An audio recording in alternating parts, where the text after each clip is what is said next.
ने राष्ट्रीय अध्यक्ष ने हिना मैडम से बात भी किया, लेकिन हिना मैडम टिकट लेने से इनकार किया।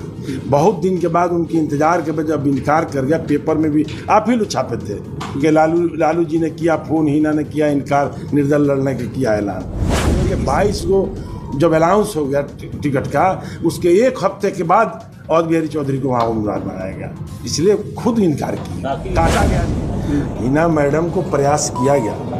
हमारे राष्ट्रीय अध्यक्ष ने हमारे खाते में 23 सीट आई थी, जिसमें 22 सीट पर ऐलान हो गया और सिवान सीट को सुरक्षित रखा गया हिना मैडम के लिए। BA, BCom, BSc, MA, MCom करें विश्व की सबसे बड़ी यूनिवर्सिटी इग्नू से। सॉल्व असाइनमेंट्स और गाइड बुक्स प्राप्त करें। संपर्क करें Mahakal computers, DAV PG college के पास, पंच मंदिरा मोड़ से दाहिने, सिवान। पहली बार राजद नेता ने अंदर की बातें मीडिया को बताई है। आखिर क्यों 23 सीट मिलने के बावजूद राजद ने अपना 22 उम्मीदवार उतारा था और सिवान सीट को सुरक्षित छोड़ दिया था। इसका खुलासा गोपालगंज में ऑन कैमरा रियाजुल हक राजू ने किया है। जब मीडिया के साथी ने पूछा कि राजद के रवैये से और सिवान में हिना साहब के टिकट काट देने से अल्पसंख्यक समुदाय के लोग काफ़ी नाराज हैं।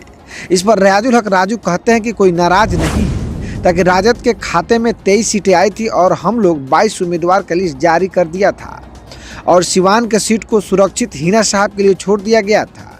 और हमारे नेता राष्ट्रीय अध्यक्ष लालू प्रसाद यादव ने फ़ोन पर भी बात करके हिना साहब को चुनाव लड़ने की बात कही थी, लेकिन हिना साहब खुद चुनाव पार्टी के टिकट से ना लड़ने से मना कर दी थी और निर्दलीय चुनाव लड़ने की बात कही थी।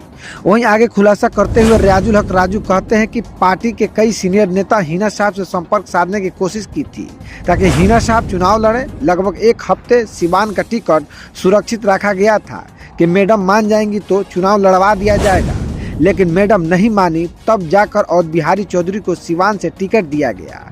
इसलिए कोई कहे कि हिना साहब का टिकट काट दिया गया तो ये गलत होगा। खुद हिना साहब ने इनकार कर दी थी कि राजद के टिकट से मैं चुनाव नहीं लड़ूंगी। रियाजुल हक राजू ने आगे कहा कि हमने भी प्रयास किया लेकिन विफल रहे। मैडम ने निर्दलीय चुनाव लड़ने के प्लान की, इसलिए वो पार्टी की टिकट नहीं ली। ऐसे में कहा जाए कि हिना साहब का ये ऐतिहासिक फैसला है तो गलत नहीं हो सकता, ताकि टिकट के चक्कर में कई नेता पटना में चक्कर लगा रहे थे। कई दलों में करोड़ों के हेर फेर की खबरें टिकट के लिए आ रही थी।